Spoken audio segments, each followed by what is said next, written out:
Hands Clothing, your one-stop shop for high-quality, durable workwear and accessories for backstage and on-set professionals. When you need to be ready for the next task, check out stagehandsclothing.com and use the code ROADIE to get 20% off your entire order. What's happening, roadies? This is Amanda Davis. This is Chip Auchincloss. What's happening, roadies? This is Tiffany Hendren, and you're listening to Roadie Free Radio. What's up, roadies? My name is Larry Milburn, and this is Roadie Free Radio, your VIP pass to meet and greet the stars behind the scenes of the music and film business.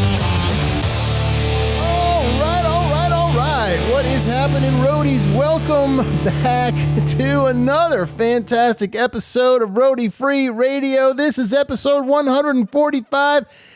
I am your host, Larry Milburn, and I am indeed coming at you from a barn in Northwest Connecticut. What is going on? How are you? Thank you for stopping by. Thanks for coming backstage here at Roadie Free Radio and joining the conversation. Happy post-Labor Day. Wow. A couple weeks just blew right on by me and did not get an episode out. I apologize. But, it was the end of summer, and things got a little crazy, a little hectic. Family was still around. Son had not gone back to school yet. My boy turned 4. We had a 4-year-old's birthday party, like 30 kids or something crazy running around the compound here. And then they delayed school by 2 days. That threw the whole schedule off. So I apologize for not getting an episode out. I know you guys are just every week you're just waiting. You just cannot get enough of the show and of these great stories. I know that. But I'm here. I'm back now. Summer's over. Happy end of summer. And I hope you guys had a great summer. I hope you worked a lot. And I hope you've squirreled away some cash. And I hope you've got some things lined up for the next few months until winter comes. And you're going to be all right. It was a good summer. Toe's doing okay. Thanks for asking. I appreciate that. Yes, the toe is doing okay. I'm on the mend, as it were. For those of you just tuning in, I had toe surgery to fix a bone spur and to remove a decaying bone out of there. That was lovely. Big old scar.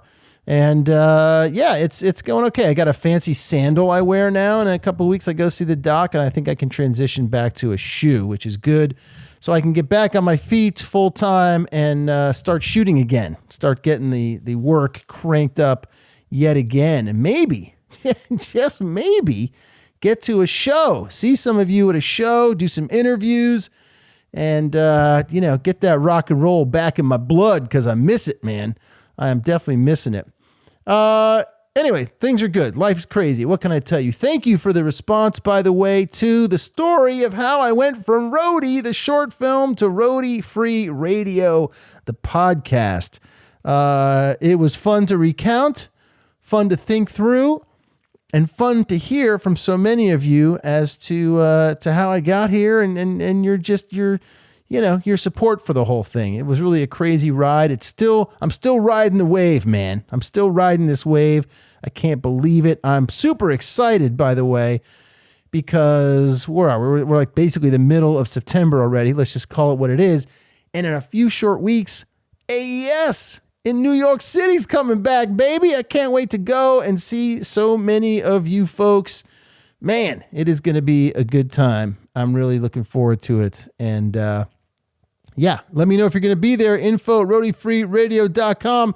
Hey, listen, today's guest is Tiffany Hendren, front of house engineer Tiffany Hendren, sound girl Tiffany Hendren. Before we get to her, don't forget Black Bear Americana Music Festival coming up in Goshen, Connecticut. Columbus Day weekend, October 11th, 12th, and 13th. The official lineup is out. Check out blackbearmusicfest.com. It's going to be good. I will be there doing some interviews, doing some stuff. If you're planning on coming, please give me a shout and let me know. Info at roadiefreeradio.com. I want to see you. I want to hang. If you're into camping, there's plenty of camping literally right on site within like 20, 30, 50 yards of where this thing's happening. Okay, not 20 yards. That's a little ridiculous. Who wants to go to bed with a PA system just blaring in your tent. You don't want that. But nonetheless, it's going to be happening. It's going to be great. BlackBearMusicFest.com is the place to go. The whole thing is powered by the folks at Power Station Events in Cheshire, Connecticut. They're providing all the staging, all the crew, all the PA, all the backline, all the good stuff. I'm going to be grabbing some interviews with them. I'm very excited. What else do I have for you? If this is your first time, I appreciate you coming by. If you guys have been here listening for a while, I appreciate you. You know I do. And I'd really appreciate if you have 2 seconds. That's all I'm asking. 2 seconds. Head over to iTunes and leave me a review in the store for Roadie Free Radio. A little rating. Drop a 5-star if you think it deserves that. If you think it's only a 1, that's fine too. Give me a 1. I can take it. And maybe a little comment, a little like, God, Larry just brings the heat in his interviews. Do that. Leave that. Larry brings the heat in his interviews, and we'll all take off on this thing together. Anyway, I really appreciate you guys and all you're doing. Before we get to Tiffany, I want to give you a little shout out about my buddy Chris Wilson, the audio wizard on YouTube. Do not forget Chris from Show Pro Beard Co. Man, they have created their very own unique formula of beard balm over at Show Pro Beard Co. It not only performs well in terms of health and nourishment, but it also provides the control, shine, and pleasant aroma that any bearded professional would appreciate. These are all natural beard balms, okay? They're not synthetics. They're not crappy stuff. Chris really thought this through. Check it out. All natural beard balms. You want a soft beard, a smooth beard, a nourished beard? You head over to showprobeardco.com. They got a lot of different scents. Chain motor oil, home sweet home, morning wood, through the woods. They got sample packs. They got individual things. You use use the code Roadie over there. You get yourself 20% off your entire order. You know what I just thought of? I'm going to tell you.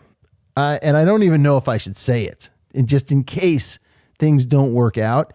However, I've decided on my 150th guest. I pulled the trigger today as I was doing stuff, and I talked to the gentleman, and I was like, you know what? This is what makes sense. So, should I tell you who it is? Should I tell you right now who the 150th guest is? Let me tell you who it's not. It's not Rich Robinson, okay? Could not get a hold of Rich. Apparently he was too busy, taking a little time, wouldn't get back to me. Thank you, Rich. I'm going to get you. You're still coming on the show, Rich Robinson. It's not Stuart Copeland, and it's not Rob Zombie. I'm going to get those dudes are coming on the show for sure, but not right now. Because I also figured, you know what? It's a show about the crew. So what am I giving up a prime slot to an artist for? We're going to have someone real good on the show. 150th episode. I'm not going to tell you who it is right now. Sorry. So sorry, but I will start blasting it out. Once we lock it down, it's going to be good. It's going to be real good. Today's guest, as I said, is Miss Tiffany Hendren, St. Louis-based front of house engineer, currently out with Alex Cameron. She's also the second half of the duo behind soundgirls.org, started, of course, by Miss Karrie Keyes, longtime Pearl Jam Monitor Engineer. Woo! Tiffany and I had a good chat, man. We had a good one. I'm excited. I'm excited to have her on the show. She cut her teeth for years, from going way back to 2011 at the pageant and Del Mar Hall in St. Louis, Missouri. She was given a lot of opportunity there to learn, to grow, to go in and kick ass. And that's what she did. And she got her first break on the road with a band called A Silent Film. We talk about that. Unfortunately, they are no longer together, but she still remains close with that group. We broke down a lot of good stuff, Tiffany and I appreciate her coming on the show. And I appreciate you guys, as I always say, because without you, there'd be no rock and roll. No roadies, no rock and roll. That's what we say here, folks. So again, if you're just stopping by, this is what we do every week. We chat with people behind the scenes of the music and film industry. I've not had a lot of film people on, but I'm going to start getting more. And you know what? Again, I got to say one more thing before we dive into this interview, guys. I know I've heard from you. Okay, I get it that I have to diversify the guest list. I've been on an audio thing for a long time, and here's what happens. I'm one man. I'm doing it all, and I get a guest on, and then they are like, "Hey, you got to have like 10 people," and they send me these 10 people that they want me to have that all happen to be an audio person or maybe a photographer, whatever it is. And so whoever I can just book, that's who I'm getting. I just start emailing and boom, boom, boom, boom, boom. That's who I get. If I get it in the can, great. And so sometimes I just go on these runs. I'm not trying to be exclusive. I want lighting directors. I want guitar techs, bass techs, drum techs, photographers, managers. I want it all. So if you've got those people, hit me up. Give me the list. I will get them on. We're not going anywhere. All right. We got plenty of time to get all the people you want on the show. And I might even start doing like an extra show a week, interviewing some artists. Gotta see how much I can handle doing it. But anyway, it's a blast. Thank you guys very much. Hope you enjoy this episode. If you do, you know what to do. Hit that iTunes review or just send me an email, man, because, I do like to hear from you. All right. So whatever you happen to be doing, if you're curling up in your bunk at the end of a night or you are sitting on the couch playing a video game, put your headphones on, pour yourself a drink, smoke them if you got them, because we got Miss Tiffany Hendren. Hit it. Call yourself a roadie. Call yourself a roadie. Call yourself a roadie. Hello, St. Louis. What is going on, Tiffany? Not much. Chilling in my backyard. How you doing? Yeah, I'm doing well. It's an early morning. Thank you. What time is it there? 9, 10? That's a great question. It is 10:10. 10:10. Oh, that's not so bad. Nah. That's not too bad for roadies. Nah, it's about an hour earlier than I usually get up on my day off, but it's fine. I caught that little dig there. This is a podcast. You got to get up for it. Oh yeah, I get it. How have you been? I haven't seen you since what, the NAMM show or since AES a couple of years ago? I think it was NAMM. It was a NAMM/AES sort of a situation. Yes. Yeah. That's right. Yeah, in LA. Yeah. Did you go this past year? I did not. No. Me neither. No, wanted to. I think I was on tour. Yeah, I was on tour. So it was. Yeah. Gotta work. You gotta work. Like you do, yeah. Right. How was tour? Who were you with? Alex Cameron? That's the one. All my winter tours are just sort of melting into each other. Of course. That's all right, man. It happens. Yeah. It happens. How long were you out with Alex? I was out about 6 weeks. Six Nice. weeks and a couple of days. Yeah. Cool. And you've been off and on with Alex for the last year? Yeah, a little over a year. I started with him last July. Cool. Yeah. They're really fun to work for. Just really, really great people. Yeah. And I didn't realize you weren't in LA. I thought being a Sound Girls based. Well, I guess Carrie's not in LA either. She's up north, right? She's in Ventura. Yeah. Ventura. Oh, right. She's from there. I told you, I'm all screwed up, man. Yeah, and I don't have my LA geography down either, so I'm not entirely sure. I know it's a drive because I've been there, but you don't even know where you've been the last year. No, it's sort of just everywhere. Yeah. So you guys run Sound Girls sort of almost bi-coastally. Yeah, I'm mid-coastally, bi-coastally. Yeah, something like that. That's awesome. Tell me about how Sound Girls Productions is going, because I think when we saw each other last, about a year ago, you guys had kind of just launched it. Right. That I'm going to say is that's more of Carrie's domain, because that all happens out in LA. Got it. Because that's where the program is sort of based. It seems to be going well. It's a cool program where basically we pair up somebody who is looking for experience with an experienced mentor and put them on a small gig, so they can get the experience and kind of see how things are done. Doesn't Sound Girls Productions also rent out gear? I thought it was like its own rental house. They do, yeah. Okay. Yeah. They've got some stuff they rent out. I think they cross rent some stuff maybe. I'm not entirely like I said, that's more Karrie's domain because it's all out in LA and I'm here in the middle of nowhere in St. Louis. So, but yeah, it's from the stuff I see going back and forth, it looks like it's doing really well. So if she handles that part, what's the part you handle with Sound Girls? How do you guys break it up? So it's been a weird year, basically. And I had a lot of stuff going on, pretty much like over the last like 9 months where I've had to take a little step back. Yep. Which is not something I really wanted to do, but just in terms of how much work I had going on and some other personal stuff, I sort of had to take a little bit of a break. Most of what I have done with Sound Girls is really focused around the camps, the live sound camps, which we didn't do this last year because of our touring schedules. And but I'm hoping to get back to. There were no camps this past year? Well, we had workshops and that sort of stuff, but we didn't do the week-long camp this last year.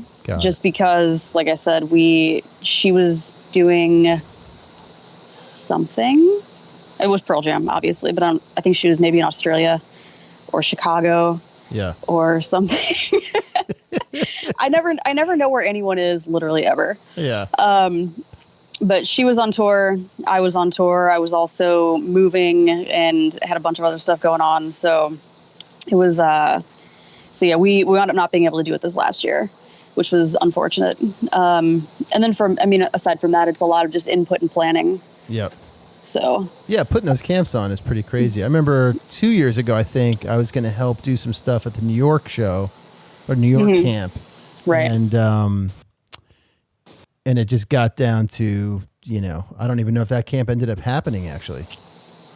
Maybe it was signups or whatever, but I just remember her being very stressed at the time trying to pull it off. It's a lot of moving parts. Yeah, I think that was... Yeah, I don't actually... I remember there was going to be a New York camp, and I think it came down to the space that we had booked. Maybe we couldn't get... Like, we wound up not being able to get, I think is what the deal was. Yeah. Yeah, like I said, the last couple of years have just sort of blended together. Yeah, if I'm being really honest. Yeah, so. That's okay, man. Well, do me a favor for those folks listening, and hopefully those young women listening that don't know much about Sound Girls, don't know much about the camps, and just give me the elevator pitch on both of those things and how they work. Sure. So Sound Girls is an organization that is essentially created to help women in the industry, help women who want to get into the industry. We provide training, support, connections to people across the world. That's awesome. And the camp? Camp is... Sorry, weird notifications. The camp is... This is on my phone. The camp is... It was from the Starbucks app, which I didn't even realize I had. Your latte's ready. Now I'm having a whole moment. Okay, Sound Girls Camp is for girls or teenagers between 12 to 17 is our target age range, but we've gone on both sides of that. Just giving a really basic introduction to live sound and production. So they come in knowing maybe a little bit, maybe nothing, and then by the end of the week, they're putting on a live show. It's amazing. It's like the hands-on manifestation, I guess, of what you guys do overall as a group, and to run them through that whole program in a week, I think is super cool. Yeah, the last one we did at Del Mar Hall was actually really great because it was a fairly big group of girls, and by the end, we actually did 2 weeks that year. The first week was a much smaller group of girls who were a little more experienced, and the second week was just a bigger group of sort of mixed experience. And by the end of that time period, they put on a show. I think it was 3 or 4 bands. They did the entire thing. They were moving mics, they were line checking, they were running the Pro 2. We had another set of girls who got really interested in doing lights, and they were killing it on lights. It was incredible. Wow. Yeah, I was so proud of them. So it's not just sound. They do lights, maybe video, whatever it is. They run a show. And it's different in each city, just depending on what type of people we have around to help, essentially. Yep. So Del Mar Hall, we had, my production manager was there. my LD, who's like both of whom are also female, were there. And, you know, Courtney came in. Courtney's our LD. She came in and taught them how to run her lighting console. Angie talked to them about, you know, the stuff that she does at the venue. And, yeah, it was really cool. And then we've had other ones where people have come to do like little recording sessions and that sort of thing. It just depends on who's available in town and ready to come in and talk. Tell me what it feels like. This is a Monday through Friday night. Is that right? Generally, yes. Generally. All right. So tell me what it feels like for you by the end of that week to to see these young women go through this process and what they can do by the end. Oh my God, is there drag racing going on in the background? That's fantastic. You know, this is kind of an interesting neighborhood. It's a little gentrified, and it's also a lot not gentrified. So sometimes there's drag racing, and sometimes there's a bake sale, and sometimes there are gunshots. So oh, sweet. You got the whole gamut out there. Oh, yeah. I love this neighborhood. This neighborhood's really great. Back to your question. Yes. It's crazy because the first day is always chaotic because everybody's coming in. Most of them don't know each other. We're trying to figure out everyone's learning style, what they're really interested in, and figuring out how we can sort of get them down the path that they want to go. And then by the end of the week, it's just like, it is incredible to see like the transformation because they come in and like almost everyone is really shy because, you know, it's new, it's different. Yep. And then by the end of the week, like they're so confident and just like getting it done. It's incredible. It must fill you with pride. It does. Yeah, it sure does. Yeah. I mean, and you didn't have something like this, did you? No, definitely not. Started out. Sound Girls was around. No. Or they weren't even around? I started out doing sound in early 2010, basically. Okay. Sound Girls started, I always forget this timeline, I think it's 2014. Oh, not till 2014, wow. 2014, 2013, okay. What does it say? What's your information say? Well, my notes. I was going to add. Well, 2014 is when you jumped in, right? Right. So it must have been 2012, maybe something. No, I jumped in 2014. So no. 2015. Sorry, I've got 4 years. God, this is just crazy. All right, check it out. We're getting it together. So my entire last 10 years are just melting together. Yeah, that's what I'm getting. I have a really difficult time with like the middle of the 2010s. Yeah, me too. Like, because it was just, I was so busy the entire time. It's like, someone will tell me like, oh, this happened, you know, in 2010. And I'll be like, cool, like 2012. Like, I don't know when that was. I couldn't tell you anything. That's funny. Actually, no, mine's a little earlier. Mine is like 04, 4, 5, 6, 7. Sort of right in that zone. I have no idea what was going on. I don't know anything. Yeah, I know what I was doing then. It's just basically after I started doing sound, after I started working full-time in production, like just nothing. Just, it's because it was a whole lot of like, you know, 14-hour days, 6 days a week. Right. So, you know, and it's hard to really form any long-term memories. You know? I do indeed, man. Yeah, so it's like you can give me any date from the last 10 years and I can tell you I probably had a show, but like that's all I can tell you. So all right, so I think we nailed down to 4 years you've been with Sound Girls. Yeah. And maybe they started a couple years before that. Right. Yeah, no, I think they'd been around for 2 years when I came on as co-director. Okay. And how has it changed since you've come on? And in the last 4 years, the growth of the thing? Because you guys have chapters. You have chapters in like every city, right? In a lot of cities, yeah, definitely. And international? Yeah. Kind of everywhere, it feels like. Definitely grown in membership. When I came on, we were still pretty new, very much like a US-based sort of thing, and people were still like, I'm in Denmark, like there are two of us, I'm pretty sure, you know? Yeah. So just the seeing, I guess, the networking that goes on, that's really cool. People being like recently somebody posted in the Sound Girls group, like, oh, I'm going to be in St. Louis. And like, I live here in St. Louis, and was aware of like 2 other people, and all these girls came out of the woodwork. I think a lot of them were students, I feel like. Mm-hmm. But I was like, where did all of you come from, and why haven't you said hello? Right, like, right. You know, so it's just really interesting to see, you know, and it happens all the time. Somebody will put out something being like, I'm in Toronto and I need somebody, you know, to cover something or whatever, and like 14 people will show up and they'll be like, who are you? That's Crazy. amazing. That's amazing. Yeah, no, it's awesome. So let's go back a little bit. You were born and raised in St. Louis? Yep, St. Charles, but yes. Nice. Good. St. Louis if you're not from here. Right. Right. For a guy like me, St. Louis works. Right. So tell me about growing up. Tell me about, you know, what your folks do. Were they musically minded? My parents were really into music, but they didn't play music. Yeah. My dad always had like the big stereo system with the giant floor speakers. And we were always like blasting some sort of classic rock out the windows. Like he used to like take us to CD stores all the time when CDs became a thing. Yep.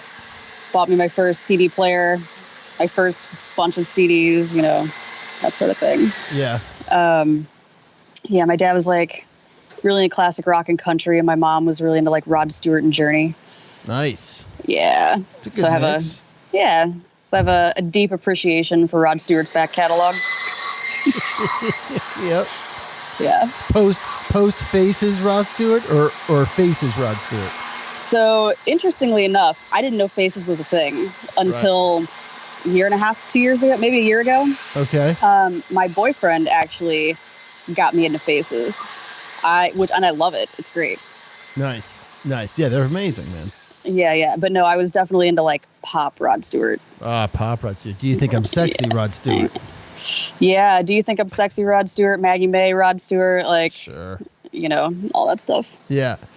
And by the way, how's that guy's garage coming next door to you there? Is he getting it done? Oh, is it too loud? Should I move inside? It's a little loud out there. Let's see what he's got. Sorry. What's he building? You know, all right. So this next door to me used to be some sort of community center. Okay. And I guess, like right before I moved in, I think the landlord sold the building or something, and they shut down or moved, or really unclear as to what happened to camp. But, so somebody has bought it and they're moving into it, and they're going to do something similar, is my understanding.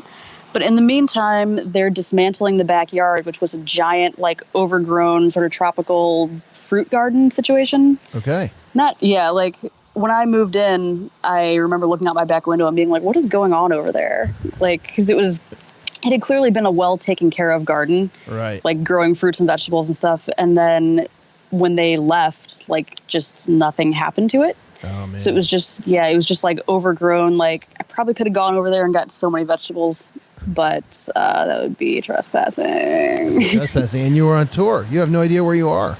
Yeah, I don't know where anything is in any timeline ever. So right. It's also 10 a.m. It's still early. You're only halfway through that coffee, maybe. I'm getting there. All right, so we got Rod Stewart blasting through the CD player. Right. You're feeling that. Right. And were you musically inclined? Did you pick up an instrument? Did your folks make you take an instrument? They did not. I wish that had been a thing. Mm-hmm. I didn't get into taking musical lessons until I was like in my late 20s, early 30s. Okay. So basically, I'm the oldest of six. Six. Yeah, I have 5 siblings, so there was no money for anything. Damn. Yeah, it was crazy. Like I always wanted to learn to play something. I was like in choir. Like I can sing kind of. Uh-huh. Well, choir you can kind of hide. Yeah. Right. I mean, yeah, like that kind of stuff is like I can sing that sort of stuff. Right. And I always wanted to be in a band, and I had like a moment of reckoning when I was like in my sophomore year where I was like, oh yeah, you're actually not good enough in any of this to like be in a band, so maybe you should find a backup plan, because that was always like the thing I was going to do. And so I that was the year that I decided I was going to be a sound engineer. Okay. And that was my sophomore year of high school, so I would have been 15. And I didn't start doing sound until I was 27. Wow. So, yeah. Patience. Patience, kids. It takes patience out there, right? It does. You know, and I went through a lot of different types of jobs and experiences in those intervening years after I graduated high school before I became a sound engineer that I think really prepared me well for the type of work. And like I tour manage as well. Yep. So I was an executive assistant for like 3 years. Wow. That really, the scheduling and just the routine and that sort of stuff like really kind of got drilled into me. But more importantly, like so many touring people that I've spoken with, you have a background in the military. I do. So you're 15 years old. You want to be in a rock band. You realize you can't do that. And we got a couple more years of high school, and then we're joining. What branch of the military did you join? I was in the National Guard. I was in the Army. In the Army? Yeah. I was in the Army. What prompted that? You're like, I got 5 other siblings that are eating my fucking lunch. I'm out. I gotta go. I'm getting as far away from here as fucking possible. You're on your own, kids. Yeah, basically I wanted to go to college, and I went to I lived in a very small district, very small school district. Mm-hmm. And my grades were like fine. They were great. They weren't bad. I spent a whole lot of time like trying to avoid going to school.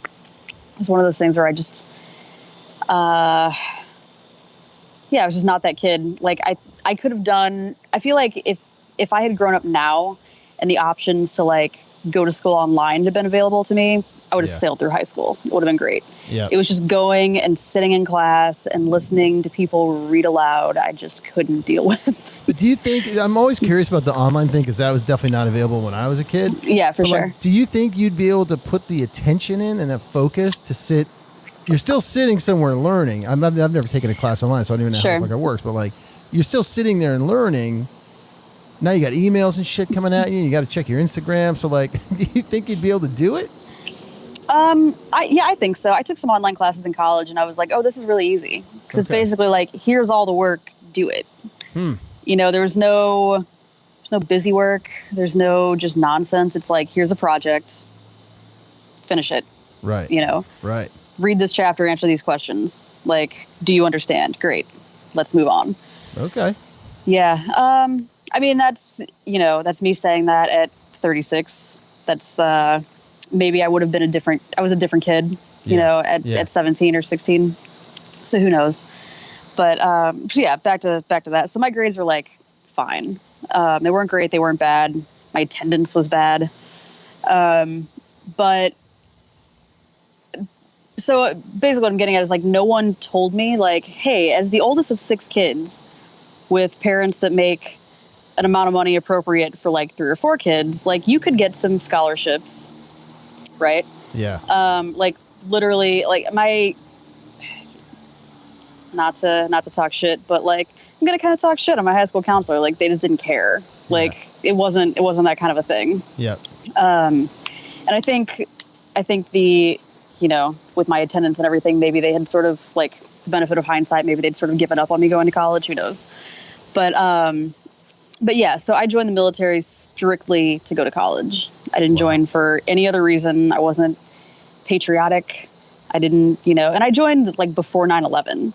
So it was and I joined the National Guard. It was a whole other time. Yep. Like my recruiter, I remember very specifically, because this was like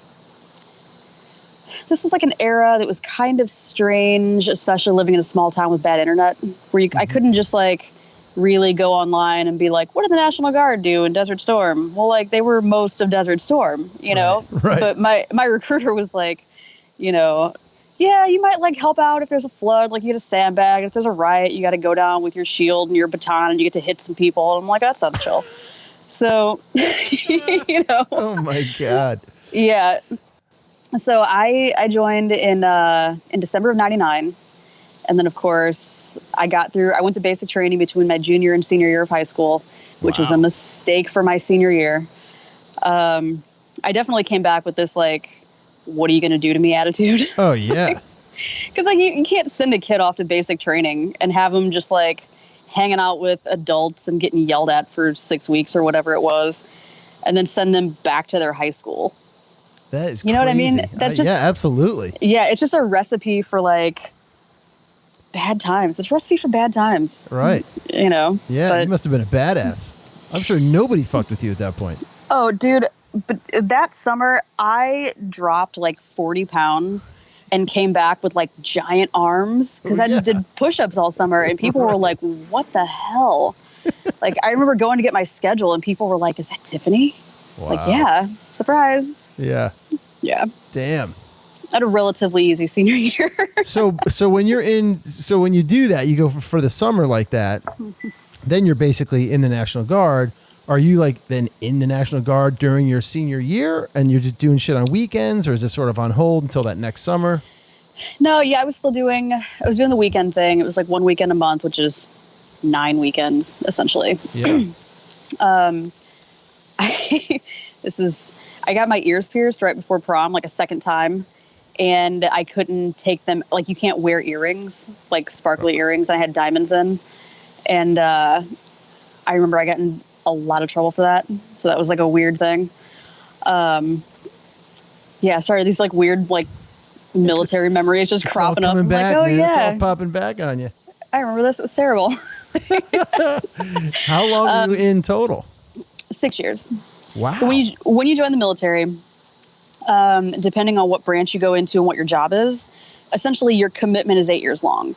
So you go in for like a certain amount of active versus inactive years. So when you join the regular Army, like out there every day doing the thing, that's 4x4. National Guard is 6x2. And I think if you're infantry, you can do 2x6. So you go and you just like kick ass for 2 years in a war zone and then come back. This is my understanding. I really, don't know a whole lot of people who did infantry, and then at the end of your 2, 4, or 6 years, you can re-up for more years. Got it. So I opted not to re-up because I wanted to have a life. Right. And did you go to college? Kind of. It was interesting at the time because it was when I joined, the deal with college was that you could get your college covered in the National Guard as long as you were an active National Guard member. Okay. So when I left, it was basically like, well, there goes your college. And I had signed up for one semester of school before my unit got deployed. And I ended up deployed stateside while my unit went overseas. So it was even worse because it was like, I'm not even in Iraq, but I still can't go to college and I'm not going to get my benefits when I'm done. Oh my God. Where'd they deploy you? Where'd you get deployed? Fort Drum, New York. Okay. Yeah. So I was there for, I don't know, like a year and a half or something. It was fine. But, so yeah, it was, where was I going with this? Hold on. College. Oh yeah. College. Yeah. So when I got out, basically it was like, well, there goes your college. Like you're done. That's it. And then shortly after that, they passed the post 9/11 GI Bill. Excuse me. So if you had been in the National Guard after 9/11 for some time period, then you could get your college benefits. So I wound up going, I was going for an advertising and marketing degree, public relations, actually. This guy, sorry. I was going for a public relations degree. I really wanted to work in music industry PR. And now that I am in the industry, I'm really glad I didn't do that. I think I would have shot myself in the face, probably. But I don't know, maybe not. But yeah, so I did that for like a year. I was working towards an associate's. And then I took like a semester off, blah, blah, blah, whatever. And then I had signed up to go back to school to do an electronics degree. And that was when I got offered the full-time monitor engineer position at the pageant. So I just dropped my classes and never looked back. Wow. Now, in the time that you were in the National Guard and you're bouncing around in school and this and that, how did you keep your music thing alive, or that interest, or and had you really started focusing on like, I think I'm going to do this part of the music business that's behind the scenes and doing audio? I've always really, really been into music. I love live music. I love concerts. Like, I don't think there's a time period in my life where I haven't gone to a couple of shows a month. So you know, and I'll go to a show even if I don't know who it is. Like if a friend is going and they're like, hey, come to this ridiculous show with me. I'm like, great, I'll check this out and see what it is. But that dream for a while had like kind of died, you know, working in the industry because I like to eat. And at the time I was very broke. And I, you know, didn't really have like a good support system or a fallback. Like there wasn't really like, oh, I'm going to go and work, you know, for peanuts or free and like get the experience. And I'm going to make it somehow. Yeah. So I'd done a lot of office work basically, which is I'm good at, so it's fine, but not really exactly fulfilling. Yep. So I'd done that and, you know, for a while. And then when everybody on Earth got laid off in 2008, I also got laid off and I was unemployed, just straight up unemployed for 9 months. I was working. Wow. Yeah, it was rough. I was, on that, you know, unemployment check, which is like nothing a week, and working temp jobs. And I was, the person I was dating at the time had a band, and I was doing sort of like a little bit of everything for them. I was doing, I was booking them, which was a thing I never want to do again. Just sort of like handling their website, like they did like a street team that I was running for a while.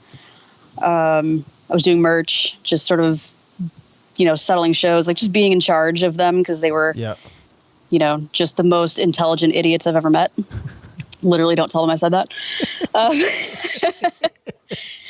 It's crazy to me sometimes how people who are so smart and so creative just like don't get so many things. Yep. Like I get it, but I'm also like, guys, this is easy, but it's easy to me. Like it's maybe not easy to them. Like I have grown to understand that, I guess. Right. But yeah, so I was sort of doing like a lot of everything for them, and they played a show at the pageant and I had done, I was doing merch for them at the time. So when I got done, you know, so at the pageant, the merch is generally sold like out in the coffee shop, which is like right at the entrance. So I just hung out with like the people working in the coffee shop all day, like doing merch, like making jokes, whatever. And at the end of the night, the store manager was like, hey, we're looking for somebody to like come in and like make coffee and sell tickets. Are you interested? You know? And I was like, yeah, I would love to have a job. That'd be great. So I started working there, and I was like selling merch and like working in the box office and sort of doing like a variety of things. Because that's like, that venue is like really a great place. Like if you're interested in just like literally anything, there's a job for you pretty much. And they're really good about hiring from within. So if I decided I wanted to work my way up at Ticketmaster or something, like I could go work in the box office. If I wanted to do, you know, sound, which is what I wound up doing, like there's no reason that you can't like come in and shadow and like hang out and like do stuff. Like the venue is incredible. And good mentors, good teachers there for you? Oh, absolutely. Yeah. So I had been working there for under a year, and they had opened up a position. So let me backtrack a little further. There are two venues inside of the pageant building. One is the pageant, big 2,300 cap venue on one side. And then the other side is the Halo Bar. The Halo Bar is like, it's a bar. It's got a tiny, tiny stage that was originally intended for like acoustic acts. Acoustic acts and DJs basically. And at some point they started putting bands in there. So they needed somebody to run sound. So basically the apprentice position that I wound up at was working in the Halo Bar, like making sure that those shows went off essentially. And then doing that as well. Like basically you can learn enough to work in there and never go any further if you don't want to. It's like, it's kind of, you know, it's a small venue. Like you really need like some vocal mics and maybe a kick mic. It's not crazy. Right. But if you want to take it further, basically you can. So I worked over there for about a year, I think, and just shadowed on the other side, on the pageant side. I had two guys over there who were like just really great people. Adrian was on monitors, and he's the guy whose spot I eventually took. And then Randy's been there since the venue was 6 months old, I think. There was they opened in like October of, I'm sorry, I'm rambling a little bit. This coffee's kicking in. Here we go. Yeah, you know how it is. So the venue opened in like, I want to say October of 2000. And Randy started like 6 months after that and has been there just ever since. Wow. And he is like probably one of my top 3 favorite people on earth. He's just so calm and knowledgeable and just like a really great guy. Like he's incredible. He's like one of my favorite people on earth. But yeah, I spent a lot of time working with him and a lot of time working with Adrian. And Adrian moved on to be, I forget his title exactly, but I'm pretty sure he's a production manager at the Stiefel now. Okay. So he moved on to go do that. Were there women there? No. No well, women. Not no women. The other person who was working in the Halo Bar with me at the time is now my production manager at Del Mar Hall. Her name's Angela Dirks. So she kind of like helped me navigate the Halo Bar situation. And we were always a good support system for each other. But I don't even know who the first female engineer that I met was. It was like several years into me being full-time at the pageant. It must have been like 2012 or 2013 before I met a female engineer. So you were a female engineer at that point. You've been doing it for a few years. Correct. And you hadn't met any other female engineers at all. There was no, and it's a place where touring bands will come through, I'm assuming. Oh yeah. So in all those crews, you never met any other female sound engineers. Correct. That's crazy. I'm trying to remember who the first one I met was. I was so surprised. It might have been Teresa Murray. She might have been the first one. Or yeah, I think it was Teresa. Yeah, and I was like, oh my God, hi, where did you come from? We should have lunch. Yeah, there are more of us? Surprise. Right. Yeah. Yeah, no, it was crazy. And did you, while you were working there and doing that, were you having the thoughts of like, what the fuck? I haven't met any other female sound engineers. This is ridiculous. There's got to be more. You know, what's wrong? Did you have all those thoughts, or were you just doing your gig and it was like, whatever?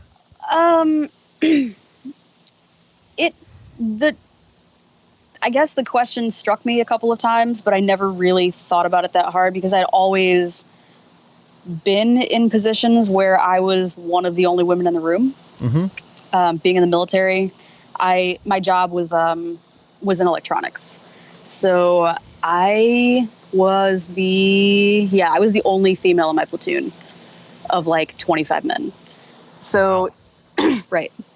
So it was like, there weren't, no, that's not true. Well, somebody came along eventually, but it took a while. But yeah, so essentially, like, I had always been in situations where I was the only female or one of very few. And I mean, it was just like kind of told to me at some point, like, yeah, there aren't a whole lot of women that do this. And I kind of just looked around and went like, oh yeah, that's probably right. And then moved on with my life. And I never, until I started meeting other women, it never like occurred to me why. And also because I'd had such good mentors who didn't care that I was a female. Yeah. It, like, the sexism aspect of the industry, like, never really took hold until I started talking to other women.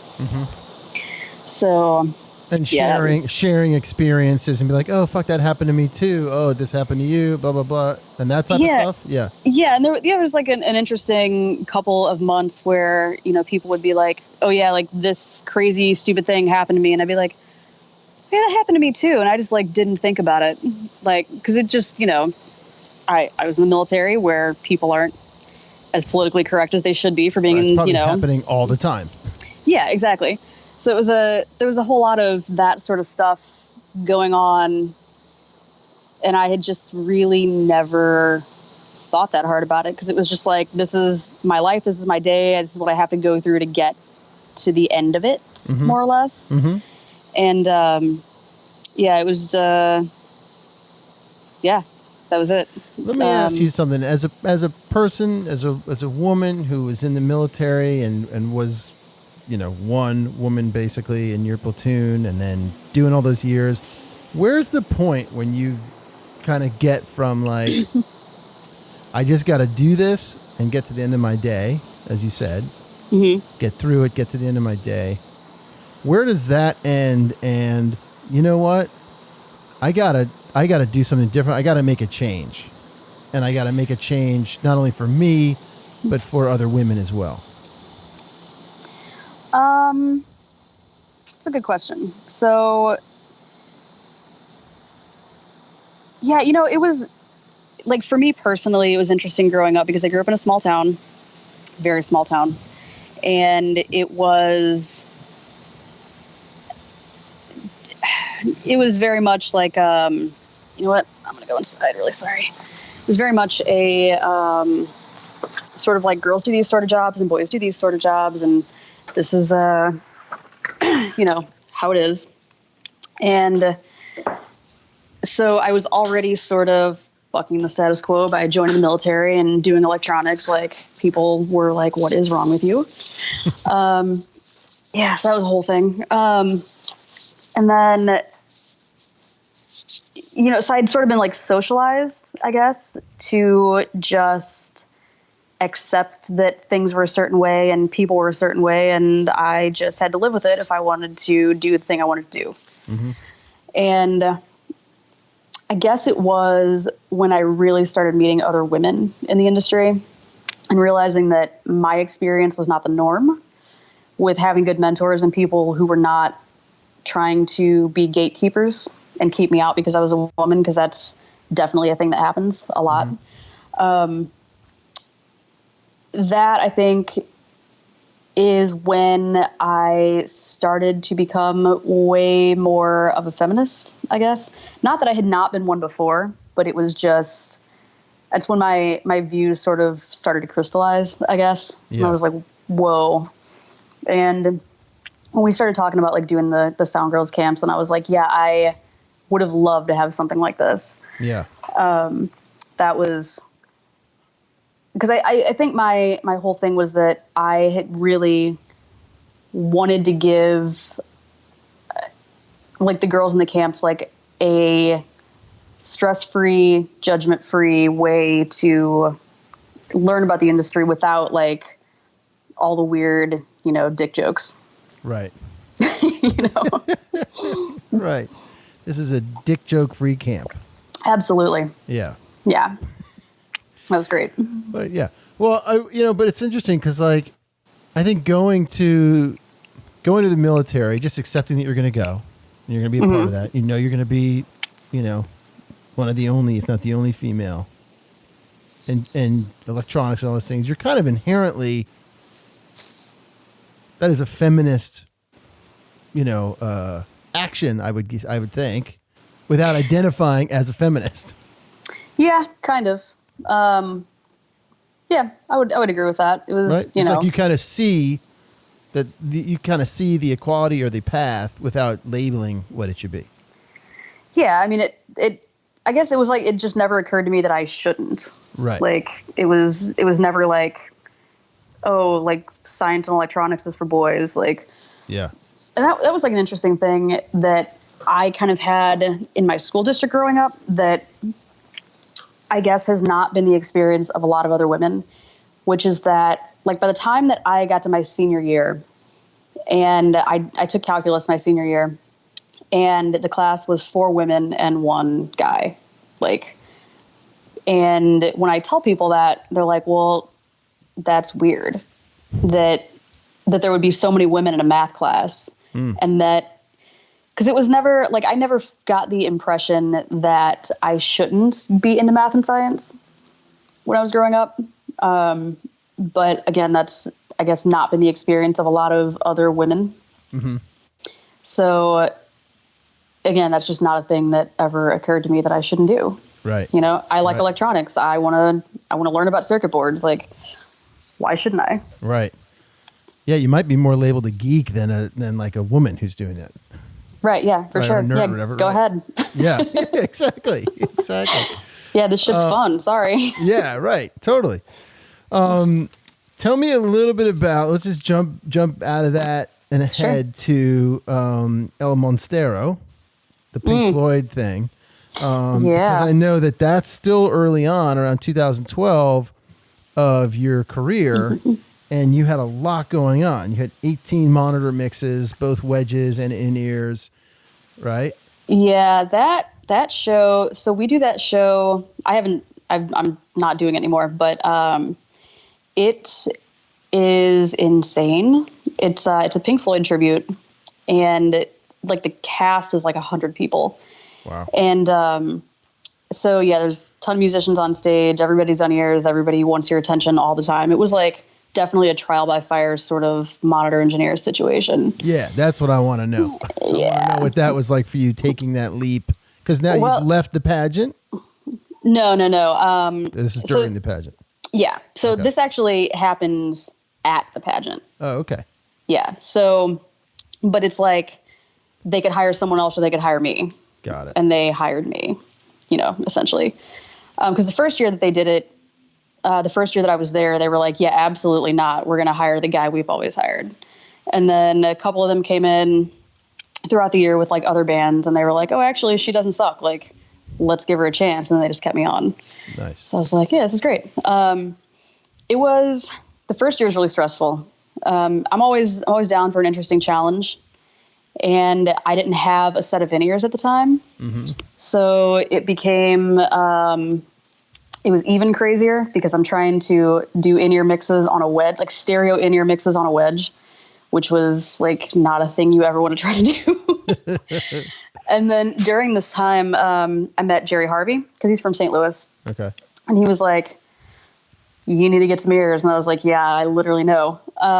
So we worked it out. I got a set of ears and I put them in for the first performance. And I was like, oh, I can't believe this is what I'm sending out to people. This is insane. This is bad. So yeah, get ears is what I'm getting at. So, but yeah, so it's just like they do. So the first half of the show is just a variety of Pink Floyd songs, most of which I was familiar with because my dad was a big Pink Floyd fan. Blasting that shit out the window. And then the second half, they do all of Dark Side of the Moon, and then they come back for an encore and do like 4 or 5 songs. Wow. But it's like every single song somebody had, like I had, pre-set changes, like, so we had a couple days of rehearsal and it was like, and that was the first time I had really dealt with that. Mm-hmm. Somebody, because somebody'd be like, oh, hey, during the song, like, can you do this, bump this or take this down or whatever. So I was used to that, but it was like, no, for this song, all these people need all of these changes. And that was like, again, like first time I'd ever had to do anything like that. And I was like, I had like index cards. It was like, it was a lot. Yeah. But you got through it. You figured it out. I did. Yeah. And they kept me on for another few years. And then I was like, you know what? I don't want to do anymore. This. It was right around the time that Del Mar Hall opened. And I was like, I just can't commit to this and commit to my other full-time job at this point. So right. But the pageant sounds like the pageant and the halo sound like your college. They sound like your university, your training ground. Yeah, right? basically. You cut your teeth. That's so great. And that's so great that they sort of have that system in place to hire from within, promote, train, and then let you guys get out there and figure it out. Yeah, it's a great venue. It's my favorite place. So, do you remember getting on the bus, the van, the car, whatever for your first tour? Yes. And how you felt leaving for that and what you were doing? What were you going to go do? Monitors, front of house? I got hired to do front of house for a band called A Silent Film. Mm-hmm. That was because I'd been doing, I was working for like a Motown tribute, doing like fly dates and that sort of stuff. And that was very El Monstero like everything was insane every day. But that, I don't really consider that to be like a first tour sort of situation. Mm-hmm. Because it was just like fly into Cincinnati, do a show at a terrible venue, and then fly home, Right. So yeah, getting in the van for the first time was insane. I got hired to do front of house for a band called A Silent Film. They are to this day, like probably my 4 favorite people on earth. They were really great, but, it was the first front of house experience I had because I'd been doing monitors at the pageant for, however long it was. Yeah. You could probably tell me better than I could. But all the teen years just meld together. Yep. But, so I've been doing monitors at the pageant like forever. And I'd done front of house at the Halo Bar, which was like some vocal mics and a kick mic, So then they hired me to do front of house for this tour. It was a 6-week tour. And I was like, I took it, but then I was like, I don't actually know if I'm good at front of house. Like, I have no idea. And that's where my mentors sort of came in really handy because basically Randy allowed me to jump into front of house, and go mix a bunch of shows before I left. And the pageant's like kind of a weird room to mix because it's really wide. And sort of, it's not bad. It's just like, if you don't really have any front of house experience, you might be like, what the fuck is going on? Which is what I was doing. Right. So I didn't leave. I left a little more confident in like my use of, levels and outboard gear, but not really confident in my mixing abilities. And the first show of the tour was at the Casbah in San Diego. And I basically flew in the night before, met a bunch of like British guys. That was like 2 Brits, 2 Americans. 3 Brits, 2 Americans. That was it. Yeah. And so I met all these guys and I was like, this is going to be weird. It's like sharing a room with the singer. Like that was also weird, and he's great. So it wasn't like that weird, but it was like, I don't know you, Yeah. And, got to the Casbah, and that room is probably my least favorite. I think if there was a venue I would burn to the ground, that one is like in the top 2 probably. Yeah. So I did the first show, and I don't know if you've ever been to the Casbah, but it's basically like 2 speakers that should be part of a line array, but aren't. And then there's a giant mirror on the wall, like directly next to the right hang. It's not even a hang. Wow. It's like 1 speaker. Right. So it was, the show was not awful, but it was not good.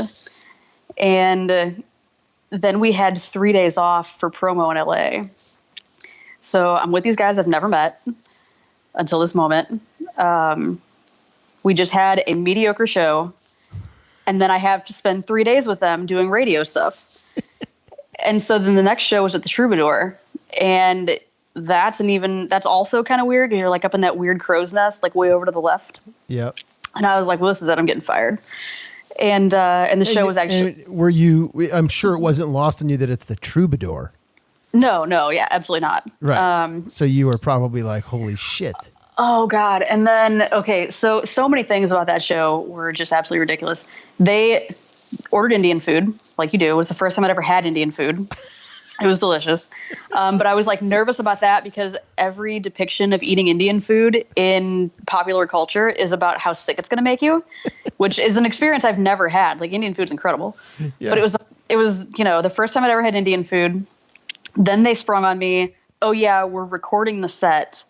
And then also we're videotaping the set. And also all of our management is here an hour before the show started. I thought I was going to throw up the entire time. Wow. It was a lot. Yeah. It was rough. And so basically I got up there, the first song started, and I'd been like listening to them for weeks, essentially, like since I got hired. So I knew all the songs. I knew and they had like a lot of an interesting track setup.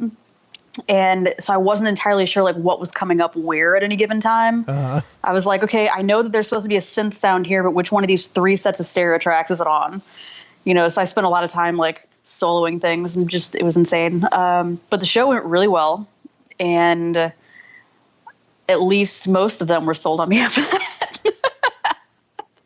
How long was this run supposed to be? It was,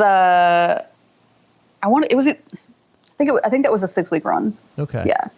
Cause I did 6 weeks with them and then like another 5 and then a bunch of like went to Mexico and that sort of stuff. But, they wound up breaking up, like a year and a half or 2 years after I started working for them. Okay. I was absolutely devastated. Yeah, it was very sad.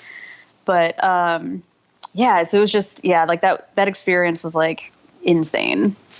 When did you feel in those 6 weeks, if you can remember, maybe it was after that Troubadour show, that you finally sort of kicked in, your confidence sort of kicked in, you're like, okay, I got this. I mean, look, every room's different, every night's different, the whole thing, you got to redo it. But I would imagine at some point you start to get your legs and you're like, okay.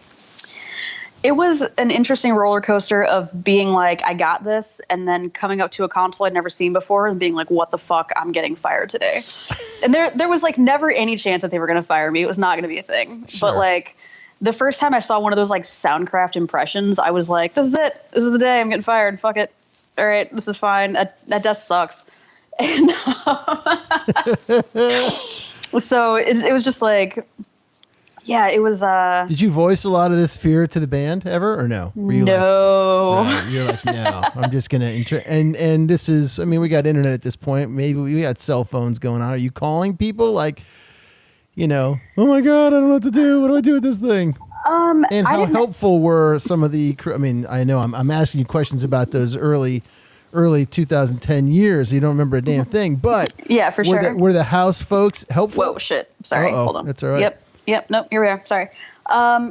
Sometimes, I remember I got to a venue in Denver and it was a bunch of people who didn't usually work there. And it was the first time I'd seen a Pro 2 literally ever. Now my favorite desk. At the time I was like, fuck this desk. But, so they were like, I was like, yeah, I need my outputs patched. And they were like, yeah, I don't know how to do that. It's like, how do you not, like, you work here, like, and you're responsible for this, like, how do you not know how to do that? And then I got burned by the saving on that thing, as I think everybody does the first time. Like, I saved the guy there, like, at least knew how to save it. Mm-hmm. And then when I got to the next time I saw one of those, a rough trade in New York, I did my sound check, got everything done, and basically all he told me was you have to save twice. And I was like, so hit save twice, which is, I don't know what you know about digital boards, but that's not how it works. Right. You have to save your scene, restore your scene, save your show. And all I did was save the show. So everything that I did before that didn't save. So we get the changeover and they load my scene, or I load my scene, I forget. And then there's just no sound. There's no anything. There's no nothing. I was like, what is going on?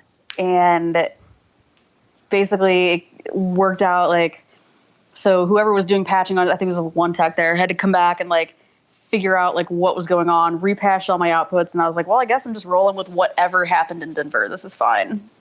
And the show wound up being fine, but it was just like really stressful. And at the time I didn't have a really big network. Mm-hmm. I didn't have like a ton of people I could call. Like Randy at the pageant has been on analog his entire career. Like he's not a guy I could call up and be like, how do you work this Pro 2? Like, what's up with the X32? Like he would be like, I'm not the person to talk to, and I don't know who you should talk to. I mean, he'd help me work it out, but like, that was not his forte. Right. So it was really like me and Google on that first tour. Wow. So it was crazy. Hello, Google. Yeah. Spent a lot of time Googling how to do all manner of things. I got really familiar with every manual. It was insane. So jumping ahead now, Tiffany, where are we at? What's ahead? What's the future? Well, that's a great question. So, and you're more comfortable in front of house. That's what you like doing as opposed to monitors. Yeah. I wouldn't say that I like either one of them more than the other. I definitely like see the merits of both. I have fun doing both. I went through a period of time when so the pageant opened another venue called Delmar Hall. It's a 750 cap. It's like right next door, like right across the parking lot. And I moved over there to do front of house because I was like, I literally can't look at this view of the stage with these monitors and this desk another year of my life. Like, it was too much. You know, you do something for like 6 years, you get a little burnout, you know, the same thing every day. Sometimes I'm like, I understand why some of these people I encounter at their house gigs are like, just not having it. But I'm also like, literally, this is your job. Can you please just help me? So, but yeah, so I moved over there to do front of house, and I swore I'd never go back to monitors. And then, for whatever reason, I wound up like doing monitors for a while, and I was like, oh yeah, this is actually great. Like, it's a different experience. Like, you get to be more creative at front of house, but I'm also somebody who really enjoys like making people happy and making them like, you know, making people have a good time, you know? Yep. So it's always really satisfying to me when somebody comes off stage and they're like, the monitors were great. I had a great time. Forgot you were there. You know, I love that. And I just love like watching people have a good time. Yeah. And, you know, if I'm doing my job well, the band's having a good time, and it's my fault. It's great. Right. So do you want to continue out there for another 10, 15, 20 years?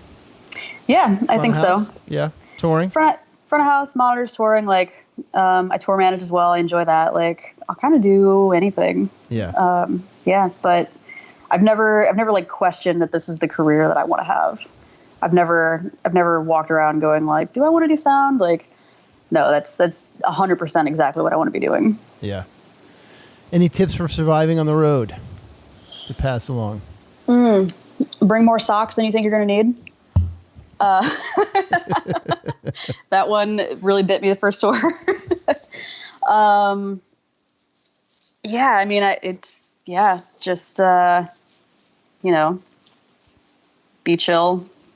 I don't know. Like, that's so much of like getting along with people on the road is literally just being chill, like being flexible, being able to deal with things that come up, you know? Yeah. Yeah. So Cool, I guess man. that's it. Yeah. Cool. Any plans to come east? I don't have anything booked currently for the rest of the year. I'm in theory doing this tour with Alex Cameron for November, December, but budget wise, that's still a little bit up in the air. Yep. And, yeah, so hopefully that's what I'm doing. I'll know in the next couple of weeks, and then we'll just work it out from there. So you're off now till like November? No. I have the house gig. Okay, got it. So you always have the house gig. I always have the house gig. Yeah. Nice. Probably coming to AES with Sound Girls. Okay. They're doing some stuff there, so that'll be cool. Awesome. Just working out my work schedule for that. So if you're going to be at AES, I'll be there. I'm definitely going to try to be there. Definitely going to try to be there for sure. Great. You going to go back to NAMM if you can? I enjoy NAMM. I feel like NAMM stresses a lot of people out, but it's kind of cool, like just walking around and being like, oh, what's this? Yeah. And it's a really good, like, oh, hey, like, I haven't seen you in a year. What's going on? You know, It's a really good, like, I don't want to say networking because that's not like the vibe, but it's like, you know, you get to see friends, you get to like hang out and say what's up. Yeah, exactly. Cool. Yeah. Man. Tiffany, I want to thank you for waking up an hour early for me this morning. No problem. And I think it's taken about a year and a half or so to get you on the show. Right. So I appreciate you finally doing it. No problem. And I'm glad we could jog your memory there for a little bit, wake up some of those old brain cells. Yeah. I'm bad with years. What do you want me to say? It's all good, man. It's all good. And you keep in touch. All right. Yeah. Where can people find you? Mostly at Delmar Hall. At Delmar Hall and through Sound Girls. Delmar Hall through Sound Girls. Yep. You can find me all over the internet. I'm like the only Tiffany Hendren on the internet. So, you know, come say what's up. Awesome. Cool. Thank you, Tiffany. I appreciate it. Thank you. All right. That's it for this week, my friends. Tiffany, thank you so much for being on the show. Folks, see you next week for episode 146 with Kevin Quiz Ryan, the man behind Beyonce. No, not Jay-Z. I'm talking about Kevin Quiz Ryan. He's going to be on the show. All right, here we go. You can follow us during the week at Twitter, Facebook, Instagram, SoundCloud, iTunes, Google Podcast, YouTube, and Spotify, all as Roadie Free Radio. Check out the website, roadiefreeradio.com. Send me a note because you know I want to hear from you. And folks, in the meantime, y'all be safe out there.